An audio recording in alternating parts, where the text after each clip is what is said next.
Hello everyone and welcome back to episode 259 of your favourite Formula 1 show. Yes, Jamie and I return this time out to preview the Singapore Grand Prix, of course.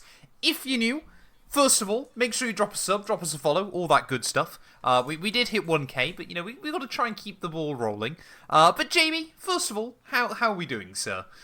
Doing well, yes. It feels like it's been a while since we did a podcast. But Singapore is here.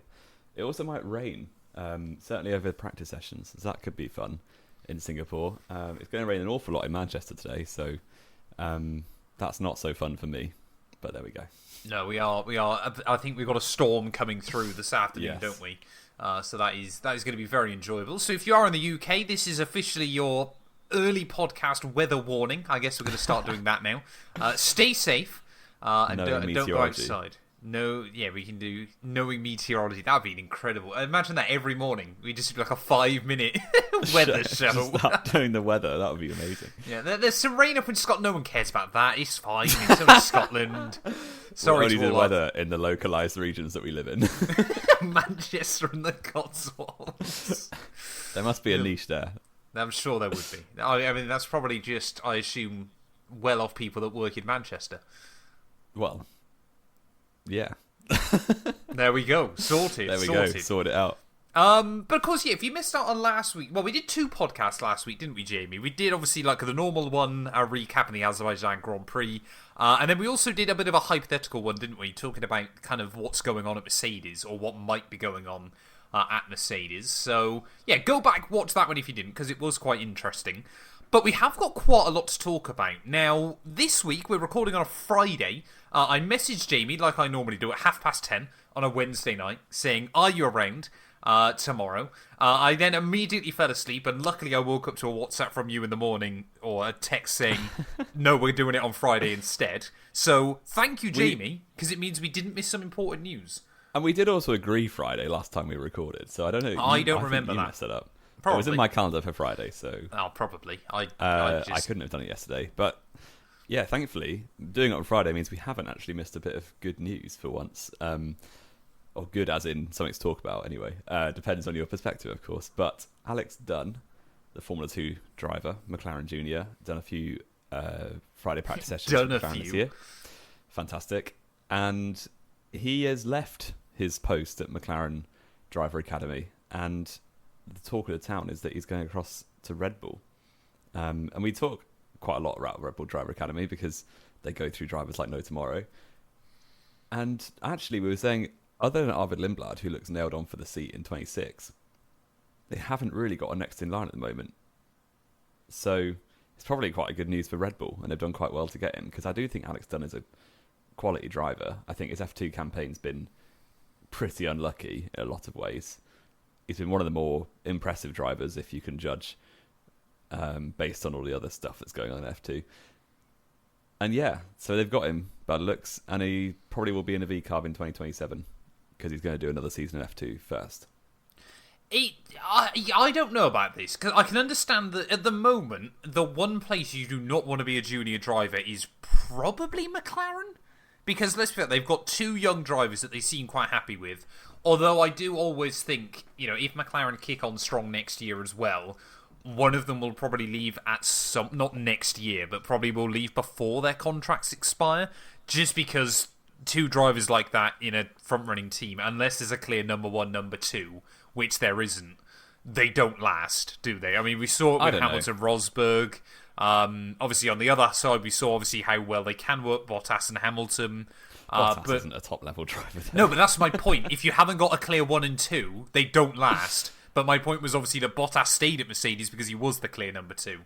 Even though he thought he wasn't. Yeah. Well, yeah. The McLaren drivers, Norris, Piastri, I think the reason it might work is because the team do have such a collar hold on them in terms of they are working really well together, as kind of wet as it is from the outside in terms of all this papaya rules nonsense. From a team's perspective, they are very good employees. Yeah, but that's all well and good until one of them's not happy about it anymore. Exactly. I think so this is a hypothetical, say Piastri wins this year, then we go halfway through 26. When Piastri wins this year. And Piastri is again a bunch of points ahead of Norris. I think if if it gets to the stage where Piastri just has Norris at an arm's length, I think Norris would depart. Similarly, if Norris did that to Piastri, I think the same thing. I don't think that's as likely, though. If they keep trading blows and going back and forth, I think it's more likely they stay for longer. Yeah. I think... again, it kind of depends on how competitive McLaren are, because what then stops, say, is a hypothetical, because again, this has been talked about recently, Ferrari are the dominant force next year. Come on, Ferrari, please. I can't believe Charles I'm saying Leclerc that. wins every race. No, what I was actually going to say, of course, is, say Ferrari are now the team to beat during this next generation, and obviously Hamilton retires, and Ferrari want an Oscar Piastri, for example, something like that. Not entirely sure why. Or say, for example, Ferrari struggle next year, because obviously there's all these talks as well that Leclerc could leave. That I think that the thing is as well, isn't it, in Formula 1, is it's so important to remember that no matter what contracts say, contracts are never worth the paper they're written on in Formula 1. I know they are, but it's never like an absolute. There are always so many clauses and things that saying these two people will be here until this point is largely irrelevant. Yeah, if a driver wants to leave, he can leave. A bit like Nico Rosberg did it in 16, didn't he? He had a contract until the end of 18 and was like, "Nah, I'm off, mate. See you later." Did not and actually, care. it turns out he wasn't off because he just turned up to the paddock every race anyway. Exactly, yeah. He wants to spend more time with his family by just still following the F1 circus around. Just not training as much. Just not training, yeah. I want to still be in Formula 1, but I want to eat chicken nuggets. That was probably his rationale, really. The Rosberg mentality. We love it. We love it. I mean, going back to the important bit, though, Alex Dunn, like you said, I still feel like I can understand wanting to leave McLaren or the McLaren Young Driver program, because obviously, we saw Gabriel Bortoleto do that last year, and of course, obviously, he's now made it to Formula 1. I still feel like it's a bit weird for Dunn to do this if he hasn't got a seat lined up for next year. Whether this kind of opens up the door, because obviously, like you said, it could be Red Bull for 2027. Dare I say it could be Alpine sooner than that, potentially? Not saying necessarily for the start of next year, but... I don't see it, personally. It's so bizarre, isn't it? Because no one wants to be at Red Bull, because obviously it seems like a tainted seat, apart from maybe the start of next year, where it looks like Hajal's going to get that. But then nobody wants to be at Alpine full stop, despite the fact, as we've talked about before, they might well have a competitive car next year with Mercedes engines. Exactly. I think the thing is for Alex Dunn is if you're not going to get a seat for 26, you almost might as well have stuck a +1 in your contract, for 27, like for 26, sorry, and then leave your options open for 2027. It seems like an odd sidestep. Now he's going to be in the Red Bull program. There's almost no way he drives anything but a V-Carb in 27. Whereas if he hedges his bets and sticks at McLaren, a McLaren seat may open up, an Alpine seat. McLaren are the sort of team where if there's no seat available for them, they will let you go somewhere else, as we saw with Bortoleto. So maybe, obviously, the Red Bull is more of a promise of a seat probably in 27, whereas McLaren is more like, we'll do all we can to get a seat in 27, which is a big swing if your dream is to get to Formula 1. So... yeah, I do like Alex Dunn. I think he's quick, and he's very. I think the other big thing as well, though, of course, with this is, and let's be fair, we don't talk about Formula 2 much on this podcast for one reason and one reason only, and that's Mechachrome. What stops Dunn now is, say, for example, he becomes a Red Bull Junior next year, and say, for example, they've got 2 or 3 other Red Bull Juniors.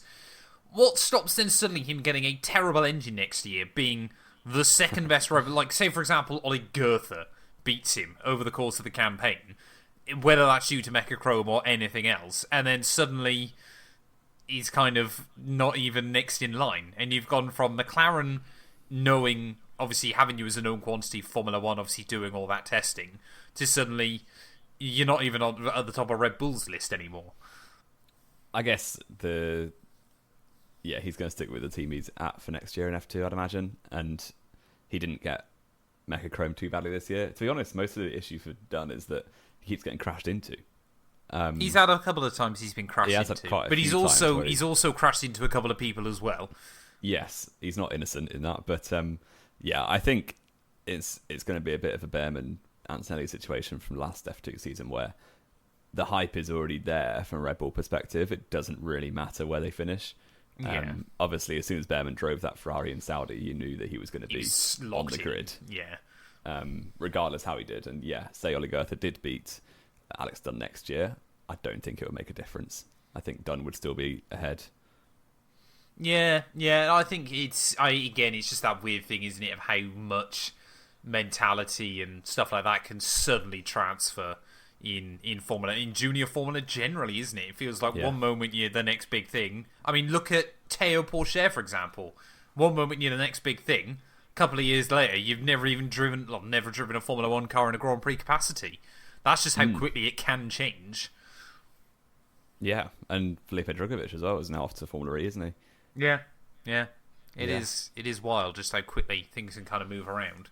Of course, that does lead, though, doesn't it, into all this talk about Liam Lawson versus Yuki Tsunoda for that second Red Bull seat.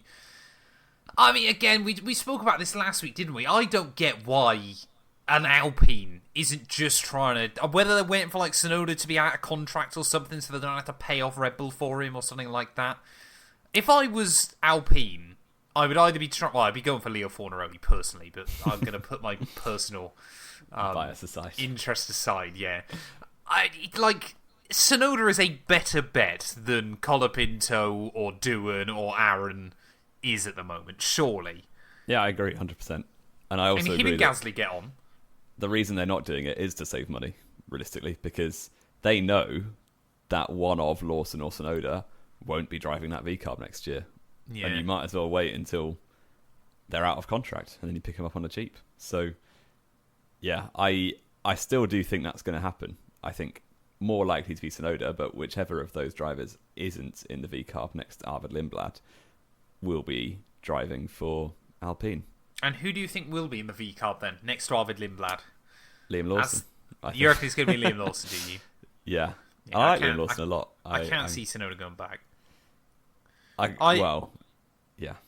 I still think Lawson needs to look outside of Red Bull still. I think this is the problem that too many... Yeah, because I think the problem is, of course, as well, obviously, Red Bull do a very good job of keeping their drivers penned in. Obviously, up through the junior Formula, they do well fund their juniors and things like that, and get them to Formula 1. But then it kind of feels like once you get to Formula 1 that you're kind of still there going, oh, well, I need to get the Red Bull seat. And as we've seen, for nearly, the better part of a decade now, it's not the way to go. I mean, you kind of look at the drivers that were able to get out of Red Bull in recent times. Carlos Sainz has gone on, obviously, to have a very successful career. Do we think, is there a world in which he isn't on the F1 grid anymore if he'd stayed with, the Red Bull family? And, you kind of say, well, that seems impossible. But then you look at, obviously, Perez. Pierre Gasly obviously has been able to completely rebuild his career as well. Albon had a year out. Had a year out, but now he's, doing better than Carlos Sainz. It's really, really kind of, if you're... there's just not enough seats, is there? This is the problem. Well, we're about to add 2 more to be taken up by pensioners. So yeah, we're about to add 2 more just from people that were here last year. Yeah, it is quite an exciting time for V-Carb, though, because it feels like they're going back to their roots a little bit with their 27 lineup is probably going to be done, and Lindblad, who are both born beyond 2005, I think, which is a bit disgusting. But yeah, I do think that will be the case for 27. Yeah, I think Lawson and Tsunoda can both have decent careers. I mean, Tsunoda already has had a decent career, realistically. I don't see Lawson ever making it back to Red Bull after those disastrous. No, I don't think he ever will. That's why it's so pointless to stay there. Be looking. Yeah, I'm sure he is in talks elsewhere. But yeah, and I almost think if the opportunity came to go to Alpine before they make their decision on Tsunoda or Lawson arguably should just jump for it. A bit like what. Do you remember when Kevin Magnussen was done at Renault and was just annoyed in 2016 and then just chose to go to Haas before they made their mind up? Yeah. Could be something like that. Yeah, no, it is one of those things, isn't it? And it's kind of that bizarre thing, isn't it, where you look at the driver market and go, well, there's next to nothing to be decided. And actually there is still quite a lot that can obviously still be changed around. Let's talk about some other bits and pieces then, Jamie. I mean, should we talk about all the off-track stuff and then we'll head on track, obviously, for this weekend? Christian Horner. We mentioned then that there's 11 teams, obviously, as of next year. Could we be in for a 12th sooner than we ever realised? I mean, that's what the talk is. That all the kind of media in Formula 1 is going to use a term that I shouldn't use there. But it's all talking about Christian Horner, which is not ideal since he's no longer even in the sport, but we start to keep talking about him. Yeah, he obviously wants somewhere to go. It's well known that he's now able to work again come the start of next year. And he's looking for work. Put it on LinkedIn. And yeah, it looks like every team, for various reasons, doesn't want him, which you can understand why. But there are a few options for him, because basically, he's been at Red Bull for ages. 20 years. 21 years, near enough. All in all, he did do a good job, let's be fair. I don't think you could ever argue that, 8 No. drivers' championships and 7 constructors isn't doing a good job. When they were a startup, he came in when they launched. So, yeah, he did do a very good job as team principal. What he wants, supposedly, is something like what Adrian Newey has at Aston Martin, where you're now a shareholder. So what Toto Wolff has at Mercedes as well. Most of the teams don't operate like that. So if you're going in, you would be team principal, because that's just how they are set up. There's an owner. You don't have shareholders. Especially with Red Bull being a private company, it's even more difficult. Yeah. Especially the likes of Ferrari, they would never go on the share market. Oh, yeah, but you'd never... Actually, no, they are on the share market, aren't they? But you would never get a majority stake. No, Ferrari are a public company, a publicly traded company, but you can't, no one would ever dare try to challenge to buy in a share of their Formula 1 team and be team principal. It's just not how Ferrari would operate. No, exactly. And yeah, the likes of Haas are single-owned. I think Sauber are single-owned. Williams as well. So, yeah, I just don't think any of those teams make sense. The one that does, arguably, is Aston Martin, because obviously they were able to give Adrian Newey a stake in the team. I think that's kind of what Horner wants, but their issue is Adrian Newey left Red Bull because of Horner, because he wasn't happy with the treatment. And if I was Lawrence Stroll, I'd rather have Newey than Horner, personally. No, exactly. And I think that it's kind of that thing, isn't it? Because I'm sure there's probably a bit for Christian Horner as well, where he probably feels a bit put out that he did all this work with Red Bull for so long, and everybody goes, well, actually, most of the success was thanks to having Adrian Newey at the team. I think the big problem for Horner, though, wasn't it, of course, is he wants total team control. He wants, this is where kind of this relationship broke down with the Red Bull, wasn't it? Obviously, especially with the powertrains coming in, that he wants to be in charge of everything. And as we're starting to see more and more in Formula 1, because there is so many big, important components, that it can't necessarily work. Especially, it's all right when your team's doing well, but as we saw, this time around, as soon as that starts to crack, questions get raised. You're quite replaceable unless you own the team. Yeah. I do think if Toto Wolff wasn't an owner of Mercedes, he probably wouldn't have lasted 22 to 24. That's a very interesting debate. I also don't think, though, because Toto Wolff comes from an investing and banking background. Yes. If he knew he was diving his own stock price too much, he would leave. Yeah, true. And I don't know if you saw as well, slightly off topic, but I think McLaren, Mercedes, and Red Bull all released their operating profits from last year. And this was genuinely fascinating to read. Did they all make profit, as our resident banker? Yes, they all made profit. So Mercedes, I think they had a total operating spend, I'm probably getting the terminology slightly wrong here, of I think it was about 650 million, made 120 million in profit, which is very good going. Wow, that's very McLaren was about 580 million, of course, probably lesser because of the engines and things like that, but made, I think it was 54 million in profit. Still pretty good. Red Bull had an operating cost of 520 million, 1 million in profit. Well, they spent 20 million of it to pay off Horner, didn't they? Well, more than that, and obviously catering costs a lot of money. My point is, of course, clearly still to a lot of the outside world, Red Bull is not the team you want to invest in, and I'm sure probably a lot of that comes from all the controversy that was going on around the team. And sporting-wise, they're on a downward trend, or certainly they were at the start of the year. Yeah. Yeah, interesting stuff. But the upshot is Horner might have to start his own team and find 300 million from somewhere. So more than that, You need a lot more. You're looking at, I would have thought, to start a Formula 1 team now, including the money you have to give them for the dilution, you're probably looking at close to $1.5 billion, I would have thought. Yeah. So he's going to have to find some very wealthy friends, you'd imagine. He's got some very wealthy friends. He's got Bernie Ecclestone and Flavio Briatore. Yeah, Flavio's not going to quit Alpine, is he? I think he would. Well, he has 4 times already, actually. I was going to say, yeah, why do you... Yeah, there's one thing Flavio Briatore does, and that's quit Alpine. So Bernie Ecclestone, just for reference, is worth $2.4 billion, roughly, He's US also, dollars. what, 96 or something? 94. Crazy. And he just had a kid about 5 years ago. Yeah, that is staggering. Flavio Briatore... Oh, so he was worth $150 million in 2008.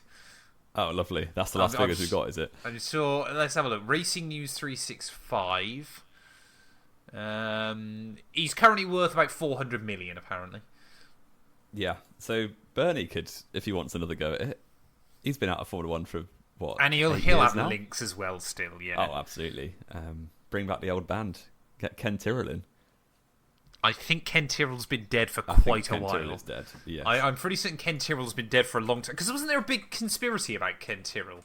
Or was that Colin Chapman? I feel like it was either Colin Chapman... So Ken Tyrrell died in 2001, so I think it might have been Colin Chapman. There was a big conspiracy been dead around a while him. as well, hasn't he? But he died when Lotus was in a load of debt.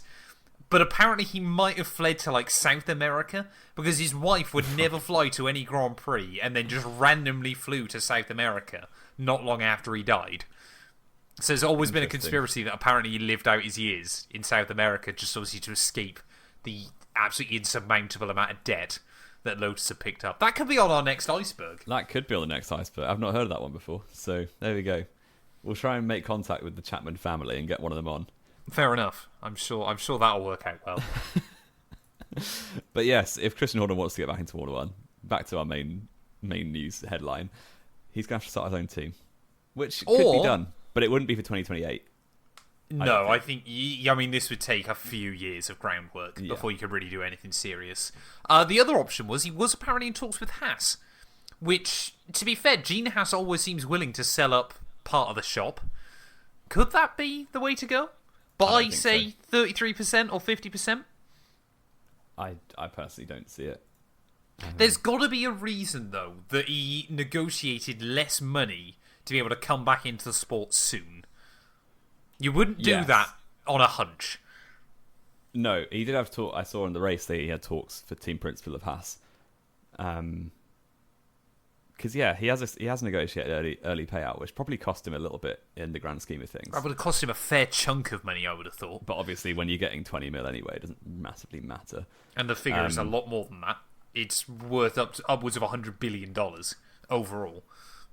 What is? It would just be Christian Horner's leaving. Really? But he's not getting paid that much. It's over 5 years. No, it's 100 billion.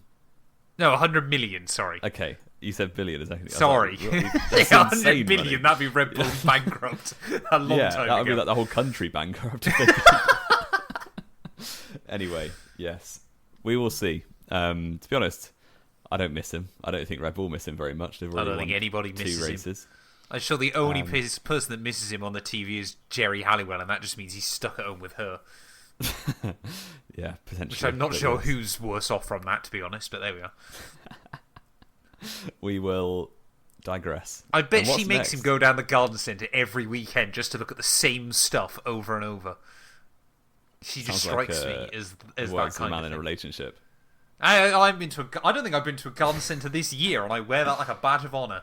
I used to work for a garden centre. Did you? I did not know this. You used to work for a garden centre. This was my Saturday job when I was 16. Yeah. I bet you were great. I bet if anybody asks you something, you go, I just need to speak to my manager about it. I had no idea what I was talking about. Off. Yeah. The most of the job was carrying big plants to old people's cars and that kind of thing. Oh, I'm sure Muscle Man Jamie 183 at 16. Don't you worry. I'm sure that went fantastically. It did. Brilliant. Let's move on. I love some Jamie 183 lore. Yeah, someone can make a great spreadsheet of all the random facts that I've dropped in this show. It'll be you. It isn't me, thankfully. I don't watch these back. Max Verstappen. Let's talk about him. his September was simply ridiculous. It all considered, because he did Zandvoort in Formula 1, came second. He did Monza, won. He did Baku and won. He then got his Nordschleife license quite easily, and then won at the Nordschleife and GT3s with a co-driver. So, and turned 28. So he's finished and now. turned 28. Big achievement, that, just staying alive for another year. Yeah. Is he back? Is he going to win every race between now and the end of the season? No. Correct. He's not going to win Singapore, no chance. But if he does, I will start believing. If he wins Singapore this weekend, then I think it's absolutely fair to start believing. But surely at some point... I think the most fascinating bit about this is there's a part of me that wants to see him win like the next 2 or 3 races. So McLaren are then hopefully put in a scenario where they have to focus on one driver. Well, it would be very interesting. The McLarens can't stop talking about Max Verstappen in the media pen this weekend. So it is interesting because the whole of the year has been focused on this Norris versus Piastri. And then all of a sudden, they don't seem to really care about each other. And they're only talking about Max Verstappen, despite Piastri's still, 70 points clear? Yeah, just under, isn't it, I think? Which, with 8 races to go, is very high. That's a lot of points to make up. Yeah, no, absolutely. Yeah, I think it would be extremely interesting to see the McLarens fighting each other while under pressure from behind. Or in front on the track. Or in front, yeah. And I think it would be fascinating. I think it would be a great storyline for the end of the season if Verstappen can somehow wrestle his way back in there. I think he'd be kicking himself for just driving into George Russell for no reason in Spain. That was what I was going to ask. Do we think if he loses the championship by 8 points or something, will Barcelona be the thing we all look back on? Well, you could point a lot more than that, but that's the one that was in his control. Exactly. Yeah, I think he would be. I think the thing as well, of course, obviously we've got 3 sprints coming up as well. Obviously in those final 6 Grand Prix. The final stretch of the year is quite brutal. There's a lot of travel involved, everything like that. But you just think, surely, that Baku and Monza are 2, not the same tracks, but they're fairly similar in the fact it's long straights with slow speed, sharp corners. Singapore is a very, very different venue. It's never one that Max has gone particularly well at. It's one that Red Bull have always struggled with through the Grand Effect era as well, especially obviously on the newer layout. I'm in many ways, I think McLaren are kind of hoping that this weekend will kind of be, if we bag a 1-2, Max finishes, even if it's a distant third, something like that, then it's sensibly over. I think, honestly, one of the only people in Red Bull that doesn't believe Max has got a realistic shot is Max Verstappen. But, of course, he'll just do what he always does and tries to maximise the result he can anyway. Yeah. But I think if he can win this weekend, then real questions can start to be asked. But at the moment, you're looking at 2 tracks that are very similar that suited the car, helped by the fact that McLaren had an absolute stinker in Baku as well. Obviously, especially Oscar. Lando arguably came out that weekend looking worse. Which I don't think. Yeah, I personally think Oscar drops an absolute stinker, terrible. But Norris finishing 7th should have done an awful lot better in that race. But nobody could really do a lot either. Well, he could have qualified better. He could have qualified better, but as we discussed as well, of course, he was the first one around there. He did almost bin it as well, so he was a good job that he actually got the lap in. But I look at the calendar. To be fair to Verstappen, after Singapore, Cota and Mexico are tracks that Red Bull generally do quite well on. They sucked at Mexico last year. They did, but the car was in the mud last year. I think the car is more competitive now than it was this time last year, to be honest. Brazil, Verstappen's always done very well at, and it's low downforce. Brazil's not particularly low downforce. Brazil's middle downforce. I guess, but Verstappen has always done quite well at Brazil. Vegas will be the big one, because that on paper should be a track McLaren struggle at because of tyre temps. But reasonably, with Vegas is the 3rd last round, it could be over by then for Verstappen. So, sensibly, Because if the gap stays as it is now, I think, the gap has to go up by 10 points or so between now and Vegas for it to be before over. Vegas. No, it would need to be about 15, but yeah. Yeah. He'd have to head into Vegas less than 83 back. Yeah. Yeah, which could easily happen. He'd I don't probably know. either be wrapped up in Vegas or Qatar Sprint, he'll get eliminated. Something like that, I would have thought. Yeah. And when you say wrapped up, you mean Verstappen will be eliminated? I just mean Verstappen's mathematically out of it. I think there's a possibility that this could still go down to Abu Dhabi. It wouldn't surprise me if we ended up in a scenario where Max gets eliminated in the sprint in Qatar, and then one of the McLarens wraps it up in the race. Well, it won't be Norris from this far back, will it? Well, you say that. All it takes is a couple of wins and Oscar having a couple more stinkers. Absolutely possible. Is he going to have another one? I don't know. Unlikely. But you could still... You say that. Lando could... If we're talking about Max potentially being in the championship fight, to then say, it's impossible that Lando could wrap it up early, is a bit naive. I think Max winning the championship is more likely than Norris winning it in Qatar, personally. Fair enough. Okay. I'm not quite sure how the numbers work there, but there we are. No. McLaren, though, on the other hand, should win the Constructors this weekend. But we said that last weekend. Yes. If they don't, it'll be hilarious, and we believe in the Verstappen championship. Fair enough. Jamie, it's going to be an interesting race, we reckon. I hope so, yeah. There's a heat hazard warning, because Singapore is getting warm. Well, it always has been warm, realistically. They've just invented a new rule to let us know it's going to be warm this time. That's basically all it is. This rule came in after Qatar 23, yeah. Which was absolutely horrific for all the drivers. Who would have thought having to do all these races in the Middle East suddenly leads to a problem with heat issues? Crazy. And especially when you do the tyre rule at Qatar that year, and they're basically doing 52 qualifying laps. That was incredibly clever. And so since then, because the drivers had a horrible time, they have invented a cooling vest to keep the drivers cool, and hopefully that'll make a difference. But it's only optional, so you can either, this is the interesting bit, you can wear this cooling vest, which is 500 grams, which isn't that much realistically, but it all makes a difference in Formula 1. As we know, Nico Rosberg would have shaved his eyebrows off. Yeah. For 20 grams. 20? He hasn't got Nigel Mansell's eyebrows. 20 grams? Well, maybe 2 grams. You can either wear the cooling vest and keep yourself cool during the race, which I think most drivers probably will do. Sensibly. Or you can not wear the vest and add 500 grams of ballast to the car. And I think the engineers will be having an absolute field day imagining where 500 grams of ballast can make your car better. Yeah. So I wonder if there'll be... I mean, it's almost certainly going to be Red Bull, isn't it, who forces Tsunoda to not wear his vest. Yeah. So that they can put 500 grams of ballast on the rear wing. And then wonder why he crashes due to heat stroke or something on lap 30. Yeah. There's a Mark Webber from Fuji. Yeah. I don't know if it'll make much difference. I can't see it making much. I mean, all it'll do is obviously the drivers that are slightly more fitness prone might have a small advantage. But then you think that would be everywhere.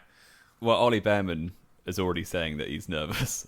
I saw in the media, Ben, because Baku and Monza are not particularly hard on you physically. No. Whereas Singapore absolutely is. And yeah, I think it's the equivalent of doing a workout in a sauna for 2 hours. Yeah. And sitting in a sauna for 2 hours without doing a workout is basically impossible for the normal person. So the fact they're also driving a Formula 1 car at 180 miles an hour is pretty good going. No, anyone that says Formula 1 drivers aren't athletes know nothing about Formula 1. I will always argue that. That's what I was going to say. One driver I know, if they were still on the grid, wouldn't take the cooling vest. Marcus Ericsson. Oh yeah, he famously never took a drink in the car. He didn't have a drinks bottle. Yeah. He never had a drinks bottle throughout his entire time in Formula 1. And a couple of the races he did at, obviously, Singapore, he would lose 4 or 5 kilos. And he was like, I just don't want one. Well, he's Swedish, isn't he? He's probably used to it. He just lives in a sauna. Yeah. I don't Indy think 500 winner, let's not forget. Did he not score a point in Singapore? Yeah. He came 11th one year into 18. Fair enough. Which I saw on Sky Sports the other day, which I don't know why they showed that on Sky Sports because it was rubbish. I watched part of the 2023 Grand Prix, and then last 2-1-2, my partner asked me what I was doing, and I tried to claim I didn't know what happened in this race. But it was just fun to see the Red Bulls struggling. Well, still beat Lewis Hamilton. No, they didn't. 23? Yeah. Oh, that was 24 I'm thinking of. Sorry. I was going to say, yeah. No, I'm thinking 2022 even. Which is the one where at the end, Max and Lewis are right next to each other for like 8th. I think that was 22? Yeah, because it was when it rained, wasn't it? Yeah. Yeah, because obviously 23, Hamilton got the best podium of his career. I don't remember anything about 2020. George stacked it on the last lap. Crushed Shaft on the last lap. Of course. How could I forget? How could you forget? I mean, it brings us nicely into our quiz, though, Jamie. I'm going to segue this really? rather quickly. Because obviously Singapore, up until 1965, was part of what other country? Oh, you're testing my history here. I am. Was it... I don't want to get this wrong.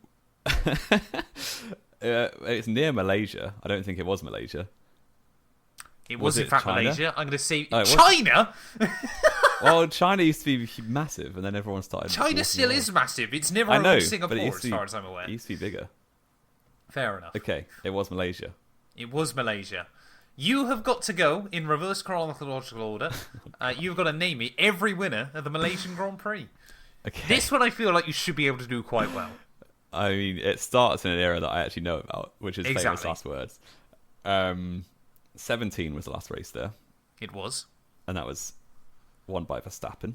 It was. His second ever Grand Prix win. 16 was Ricciardo. Correct. After Hamilton's engine blew up, we laugh.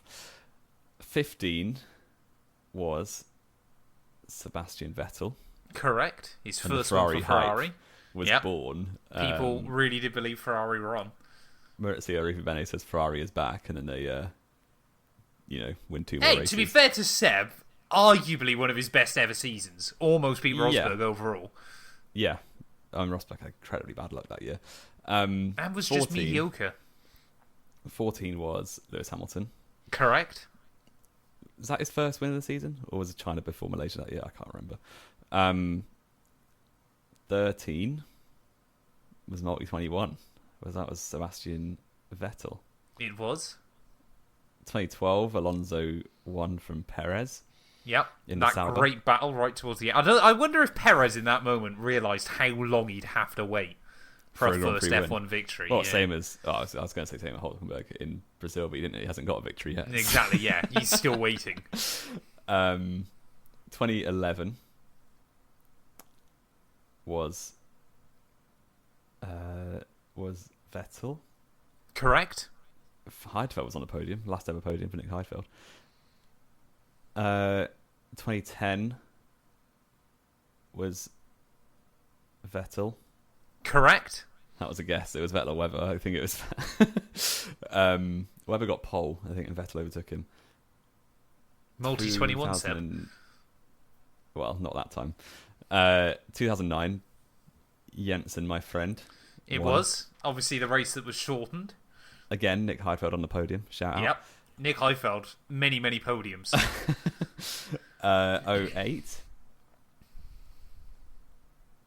Oof. Why is that difficult? So Hamilton won Australia, which is round 1. And then I think it was a Ferrari.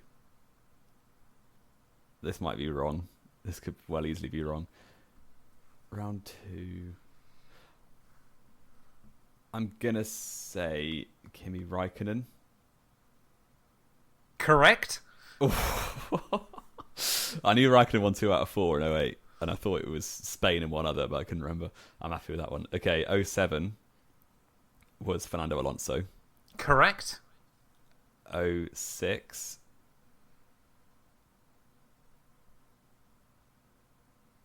'06 was Fisichella, wasn't it? Correct. Go on, Fizzy. Let's go. 05. I'm happy with this. You're doing very well. I thought this might be a good. There's been quite. I was looking back through it. I was like, there's quite a lot of iconic wins from Malaysia. It's had a lot of memorable races. It has. It should be back on the calendar, really. It should. Didn't it start in 98? 99. 99. I might get there. You might get there. I'm sure by saying that now you're going to mess up. Yeah. But... 05. Fernando Alonso. Correct. 04, Michael Schumacher. Correct. 03, Schumacher. Incorrect. Oh, As soon as you started, and I'm disappointed you didn't get this one, Jamie, because again, this was like it wasn't David Coulthard. No, this was again another very iconic moment in Formula One. If I say a few simple words to you, Ron Dennis is crying. Was it Raikkonen's first win? It was Kimi Raikkonen's first ever Formula One victory. Oh, I could have maybe got that. You should have got that. I think if you'd not get ahead of yourself, you would have been 02 absolutely fine. Was then Schumacher, so was no 02. Oh. Problem is, I get to the early 2000s and just think Schumacher won everything. Yeah, I mean, technically, it was a Schumacher, which completely gives it away. I would have said Schumacher, and you would have had to correct me right then. I would have had to go which one, and then you would have gone, well, it must be Ralph. Yeah. Yeah. I'm happy with that. I like Malaysia. You did Bring very it back. well. You did very well. It was a great race, to be fair. And I mean, there are talks that it could come back. There are. In the future. MotoGP race there, don't they? MotoGP still race there. It is a great venue. Of course, shout outs to, I was going to say Valentino Rossi then, but it's not. It's Marc Marquez, who arguably one of the greatest comebacks we've ever seen in motorsport. Other than Niki Lauda, of course. Predictions, Jamie. Last bit we need to do. What are the scores on the doors? Scores are 55 to me and 43 to you. It's not looking good. I'm not having fun. Not having fun. You go first. Rattle it off. McLaren have got to be back, haven't they? Surely this weekend. I'm gonna say. Trying to think. Really? It's 1 and 2. Just toss it up. I know. I'm just trying to think through previous races and stuff. I'm gonna say Lando, Oscar, Max. You are boring. Yes, I am. I need the points. I was going to probably say the same thing, realistically. I will say Charles Leclerc on pole. Okay.